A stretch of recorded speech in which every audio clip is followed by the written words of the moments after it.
Welcome to Cause of Craft. I'm your host, John Tilton. Why do we create? Where do our ideas come from? What does our craft say about us? These are the ideas we explore here on the show. Each episode, I interview a different guest, from writers and painters to musicians and filmmakers. Together, we investigate the creative process and the reasons behind why we create.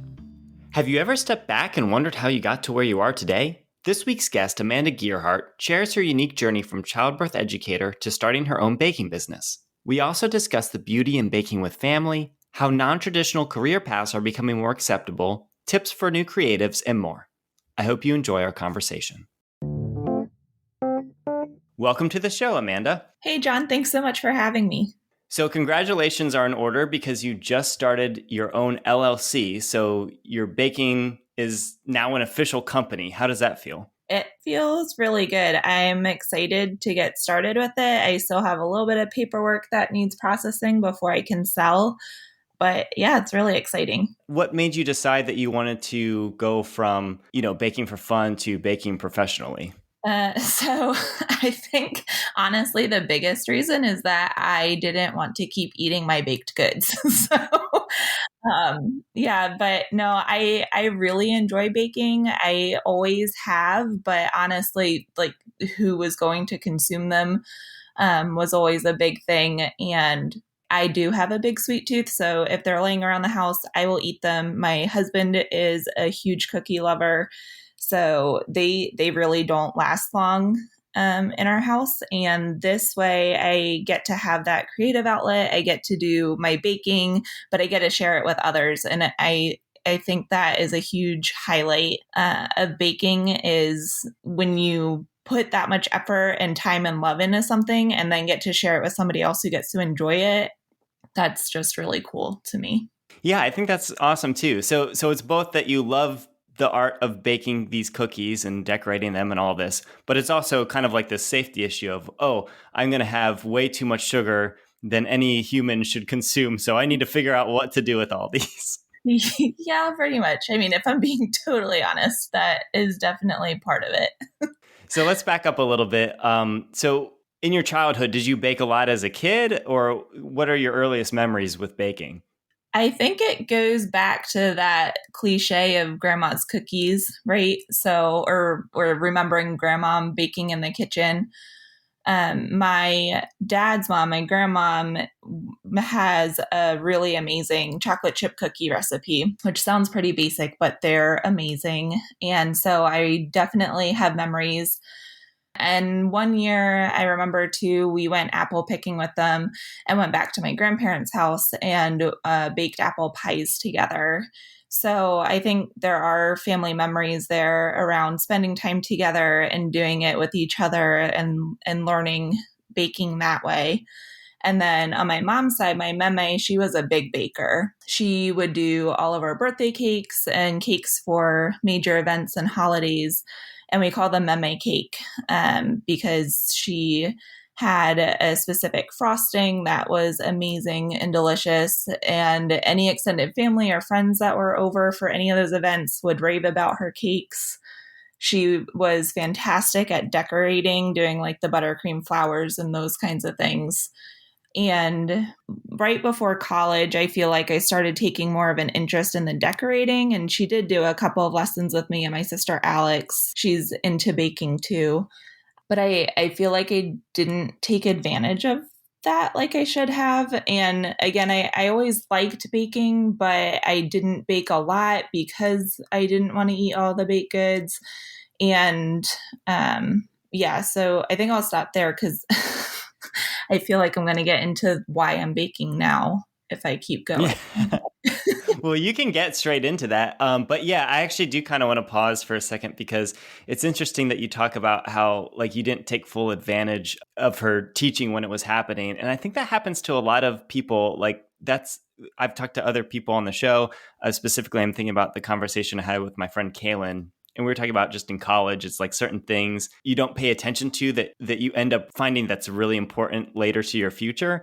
Mm-hmm. And a lot of times we don't know how the course of our life will develop. And it's like you can't pay full attention to every single thing. But as you start to move ahead in your life, certain bits of your past, I think, come together and you realize that there was something there. But it's not necessarily that you not giving it the fullest in that moment made you not be able to do it today. Like it might have been that that was the planting of the seed. You know what I mean? Yeah, I do. And I think that's true, especially, for a non-traditional route towards something, because I feel like now it's becoming more acceptable not to have a more traditional job or do like the 4-year college route.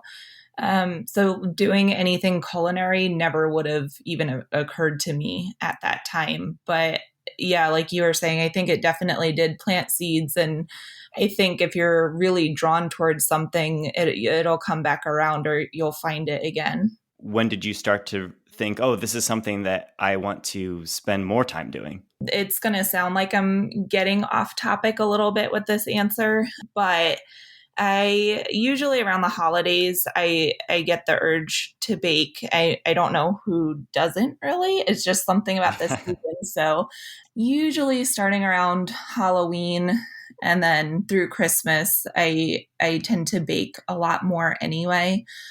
But okay, so here's where it sounds like I'm getting really off course, but bear with me.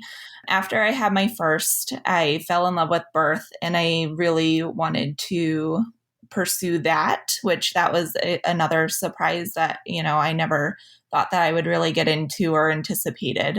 But I became a childbirth educator in 2017. I've been doing it since. And then the same weekend that our lockdown started here in 2020 in Georgia, I found out that I was pregnant with our third. So being pregnant, having a baby, having postpartum, and being a childbirth worker during the pandemic, that was very emotionally taxing. And that's like a whole nother podcast to talk about any of that stuff. But I found that after I had my third, he was born right before Thanksgiving. So it fell into that holiday season where I got the urge to bake anyway. And I was just having a lot of compassion fatigue being so newly postpartum at that time. And baking really became my outlet for that. I felt like I was able to step away from things and clear my head and do something that I enjoy. And again, produce products that people could also enjoy. So it kind of stemmed from all of that. And I couldn't stop baking. So I started taking a bunch of online classes and trying baking new things that I hadn't baked before. And when I created my Instagram account initially, I did not have the intention of selling. I was just going to try to share my baking journey and things that I was learning, and different baked goods that I was baking. And then it kind of evolved from that. Yeah, it's funny that you were kind of apologizing about, oh, this might sound like it's off topic or things like that. But I think a lot of artists and people who create things, I think people relate to that because, like you're saying, it's almost this outlet, or I think of writing and talking with painters and other disciplines and just having this kind of outlet or way to express yourself or even have a way to process things. I think different crafts are a great way to again, express or get something out of your system. And from there, it does often for people evolve into something bigger. And so I think, it's almost like nothing's quite completely off topic because our lives are so intertwined with the things that we create, because that, a lot of inspiration goes into that. And when you started talking about it, it was like, yeah, I can tell why you thought this was off topic. But then at the same time, it's like, well, again, our lives are kind of interwoven together with everything that we do. Yeah, I love that. And I guess I've always thought about writing as being a form of expression, or painting, like you said, and getting it out that way. But I don't think until I started using baking that way that I would have considered that to be an artistic outlet. So that's been really cool. And I like the fact that it's edible art. So I get to, explore the arts a little bit that way, with the decorating and have that outlet too. So these sugar cookies are the ones that you're focused on now. but you were experimenting with some other things prior to that? Correct. Mm-hmm. What were some of the things that you tried before? And I guess you probably still like to bake other things too, but then why did you end up focusing on the sugar cookies? I do like baking other things still. So I was doing cakes, which was a lot of fun. I did cakes for all of our family's birthdays this past year. So I did one for my daughter's birthday in January, my husband in February, and then my middle child in March. So that has been really fun. I do actually love cupcakes. So I might down the road add those in. It's really hard to say with such a young family because baking is extraordinarily time consuming. I don't know if people realize how much time and energy it really does take to create any baked good. I did macarons for a little while. Those are an emotional roller coaster. So when I was turning to something because I was emotionally drained, I realized that was not going to be my thing. Just because they're so temperamental and everything, like the stars basically have to align to get those to turn out.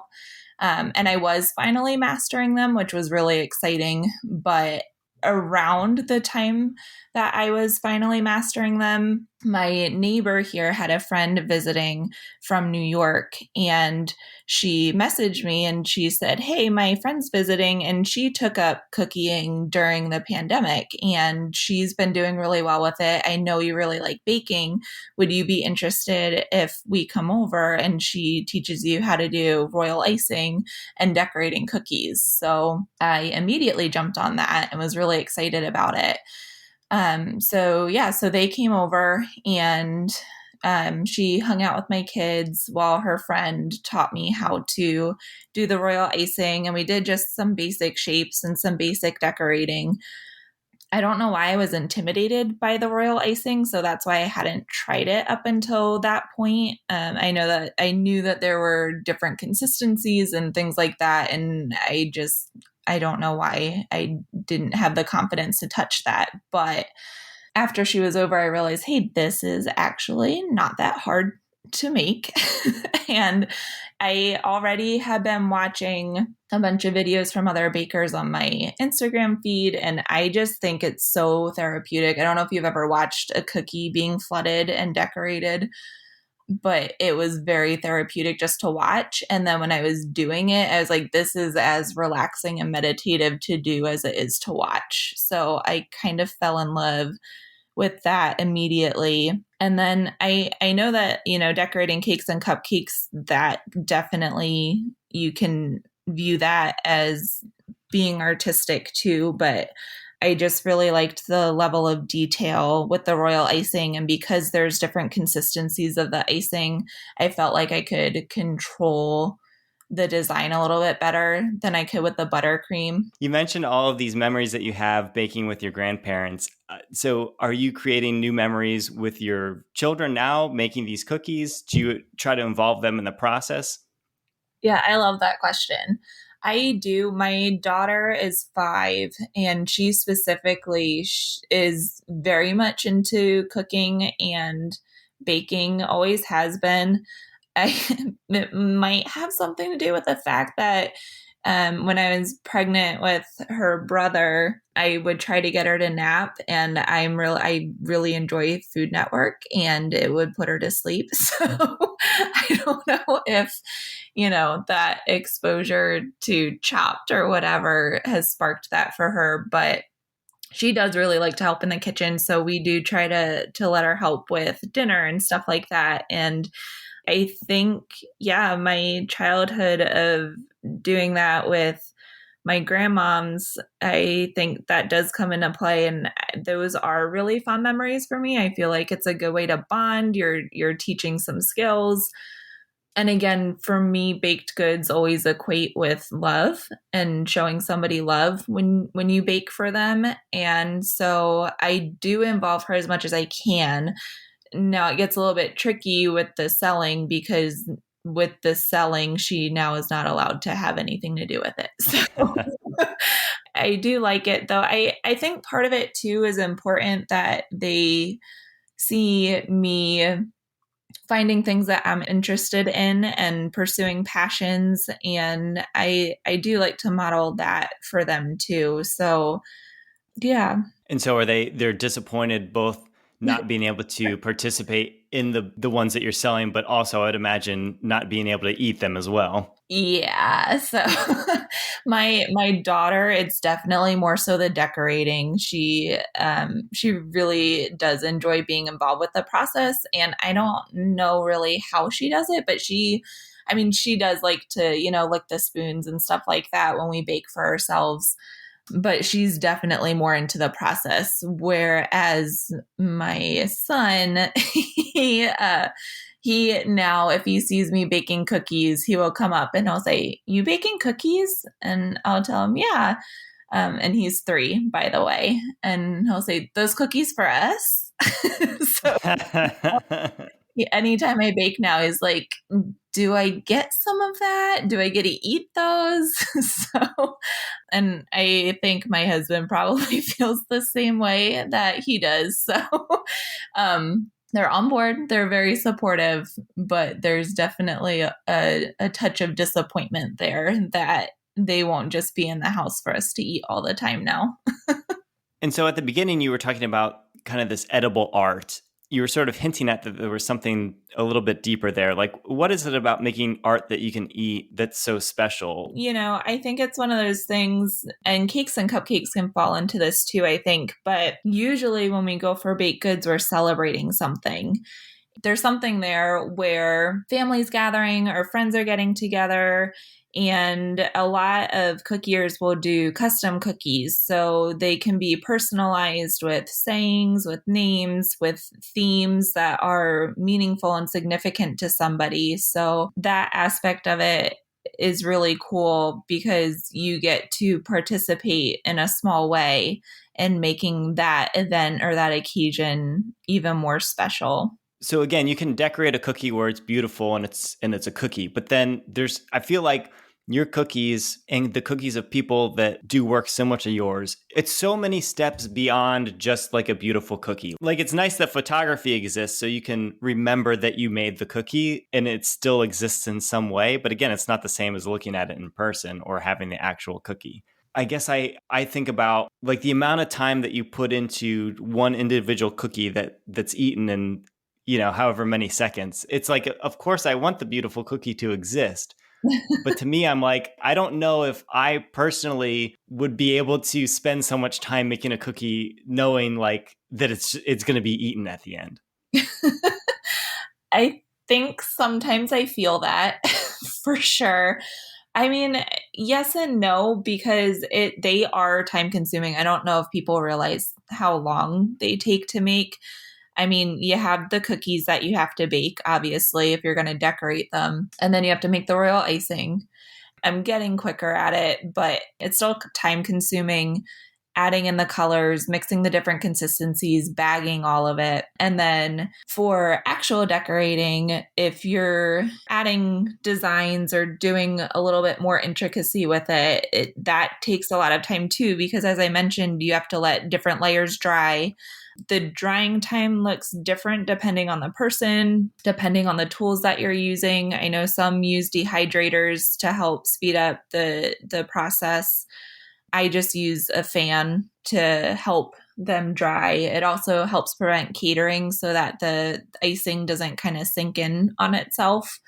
So it serves more of a purpose than just drying them, but you have that wait time, which, I mean, it works out because if you're doing different designs, then you kind of do one design and whatever portion of decorating you're doing for that one. And then while that one's drying, you can work on the next cookie design.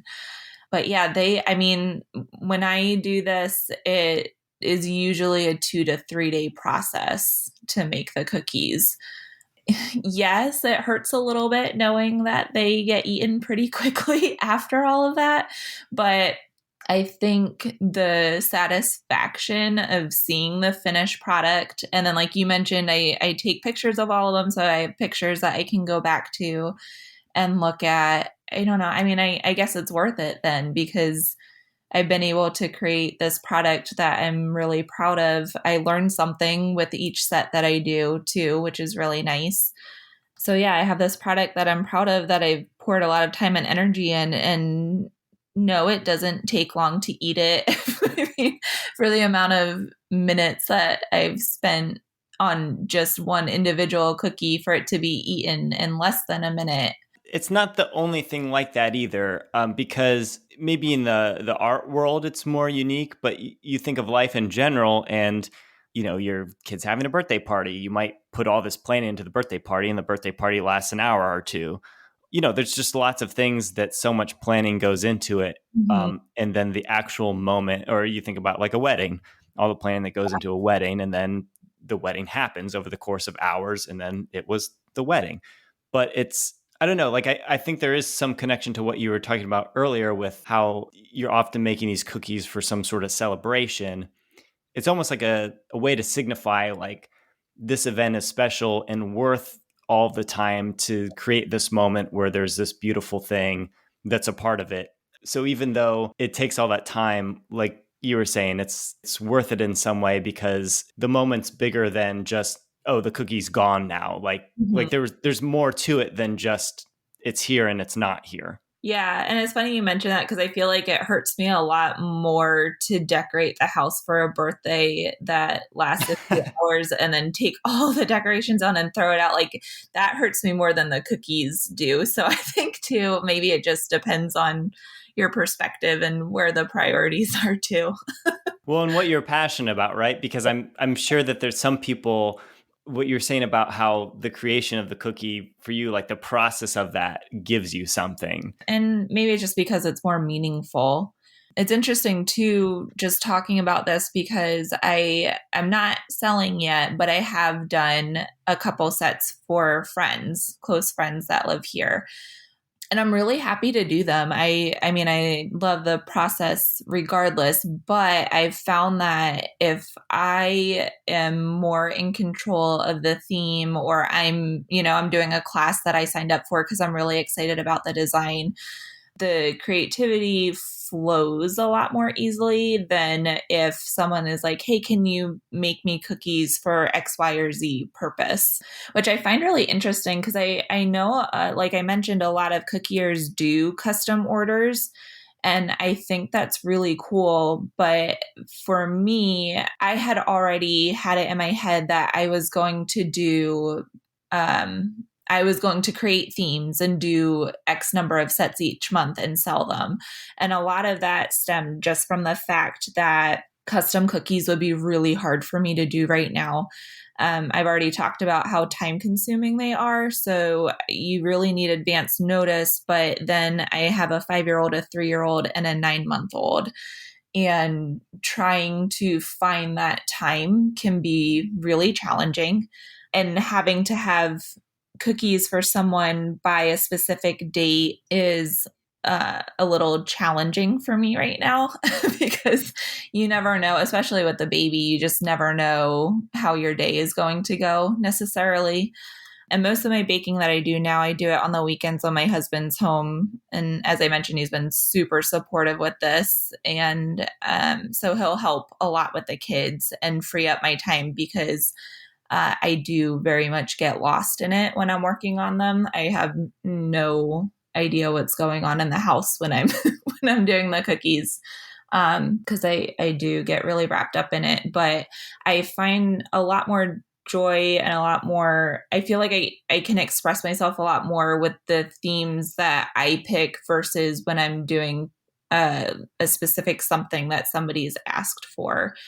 And I don't mean that to sound ungrateful or like I didn't enjoy doing sets for other people, but I think this has helped me realize that even when I do have more free time, I'm not sure that I'll go the custom cookie route and might continue with the, making themed sets every month and doing pop-ups or farmers markets or whatever where I'm selling cookies that I've already made.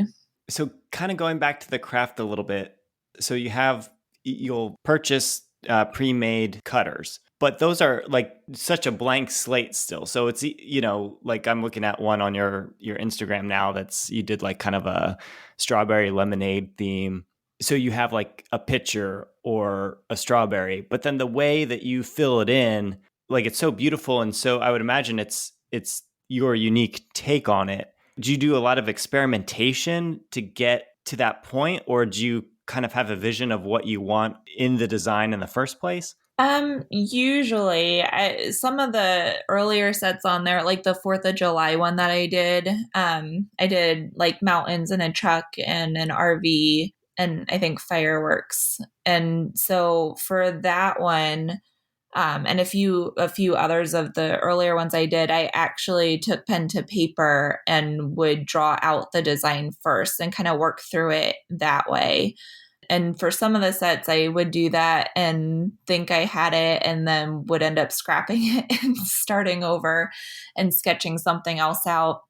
It also helps me kind of plan, what colors I want to use and what different consistencies I need for each color and how much of each color I need. But I think that's the cool thing about the cookie cutters, though. And I know there are even groups on Facebook about flipping the cookie cutters. So, hey, I have this cookie cutter. What different things can I do with it, or how else can I use it other than the obvious? And I think it's really neat too, looking at things that other cookiers have done on Instagram and how they have used different cutters in different ways, different unique ways. So I think that's the neat thing about it. And that was actually really intimidating at first because you can have the cookie cutter, but like you said, it's really just the outline of whatever the shape or the design is, and it's really up to you to fill in the rest. And that was really intimidating in the beginning. But yeah, there are some cookie cutters that sell stamps essentially. So you have the cookie cutter itself to cut the shape out, but then the stamp kind of makes indents basically on the cookie to help guide that process. But at least from what I've seen, that's not super common. So I think that's where a lot of that ability to express yourself artistically comes out, because you have so much control over the design in that way. Yeah, it's interesting because it's almost like the more complex the work is for you, the less complicated like the design is. So again, I'm on your Instagram comparing different photos here, and there's one of a bunch of stencils, and it's clearly for the ones that are the strawberry lemonade Mm-hmm. set that you did. In the one I'm just looking at it every which way. I cannot figure out what it is. And then I figured out, oh wait, it's the picture, but you added so much detail to it that it really doesn't come alive until you filled it in.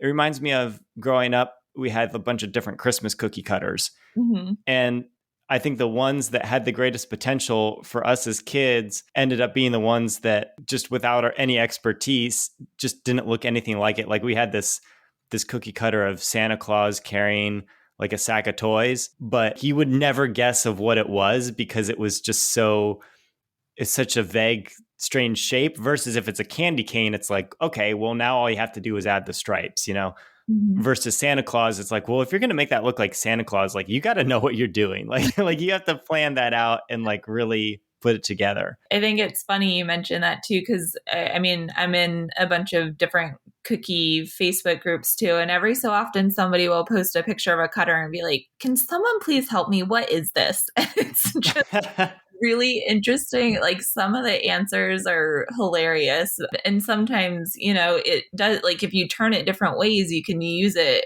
for different things. So it's also interesting to see how people interpret the different shapes too. So before we wrap up here, for people who enjoy baking, making sweets, do you have any advice that they could kind of up their game with? Yeah, so I would say, which I didn't follow this particularly myself, but you don't need all of the things to get started. So play around with what you have, and I think reading up on it, because Google can be a wonderful thing for this too. But there's so many baking blogs where you can read tips and tricks for if your cookies are spreading, what can you do? Some things there, for example, using a silicone baking mat can help reduce the spreading, and making sure that your cookie dough isn't too warm and things like that. So you can definitely go that route. I think the biggest advice that I would have, though, if you're just starting out, is don't compare yourself to others because like you said, like looking through Instagram, all of other people's work is out there. Other people's work is very easily accessible and readily available. I have learned so much just following other bakers' accounts. The baking community is crazy supportive of one another, which is really awesome. It's a really fun community to be part of, but it's really easy just starting out to look at other people's work and say, oh, they make it look so easy, especially with the sped up videos because you're not even watching it in real time. So I think it makes it look even easier that way too. But yeah, just know, it's a journey. It's a process. I think if you're getting out of it what you want, like being able to create something and share something delicious with somebody, that's the most important thing. And with practice and reading up on stuff, I think you'll be able to get to the level that you want to be at. But like you were saying, you're going to be able to put your own spin on it. So even if there is someone's work that you really like, don't compare yourself, and, find your own way to express yourself. That's good advice for really any creative field because, first, not needing a lot to get started. I'm sure there's some, I'm not thinking of any right now, but there's probably some fields that you need more to get started than others. But just thinking about writing and even talking with other, like my cousin Elaine was on a couple of weeks back, and she had very similar advice too, where it's like, you think, oh, I need all this equipment to get started. But if you're starting to get into something, keeping it simple is probably going to give you the best route to finding some sort of success in it and to getting used to the basics and not going overboard and not overwhelming yourself. So I think that's great advice no matter what discipline you're kind of exploring. And then also just that idea of, and like you said, like social media makes it difficult here because you're seeing all these people who are interested in the same type of art you're in, but they might be on year 10, 15, 20 of it. And, here you are starting on day 2. Mm-hmm. And it is easy to get disheartened because you haven't gotten to the level that you want to picture yourself at. Whereas, everyone had to start somewhere. Everyone who's creating something that you're just admiring, they started with something that to them they felt like, oh, well, this isn't good enough. But they decided, well, I'm going to keep at it and get better and better. So I think those are two great things, not just for people who are interested in baking, but people who are interested in exploring any sort of creative outlet. I think it's definitely applicable to other areas. And I think it's about the journey and the process of learning more and learning from your mistakes, because you will make mistakes, but that's okay. Like I said, I learn from every set I do, and that is because I make mistakes with every set I do, which is fine. And I think that's part of the growth process and part of what makes it fun. Thanks again, Amanda, so much for coming on the podcast. Can you share with everyone what the best ways to see your cookies are? Sure. So the best way to see my cookies is on Instagram, and my handle is Royally Iced Baker. And we will have links to that and your website in the show notes. And yeah, thanks again for coming on. It was great talking with you. I had so much fun. Thanks for having me. Thanks for listening to this episode of Cause of Craft. You can find links to Amanda's website and Instagram in the show notes. Hit that follow button so you never miss an episode. And if you enjoy the show, please consider sharing with a friend and leaving a 5-star review on Apple Podcasts. Those reviews help new listeners find the show. And if you have feedback, suggestions, or guest recommendations, send an email to john@causeofcraft.com. That's JON@causeofcraft.com. Thanks again for listening, and see you next week.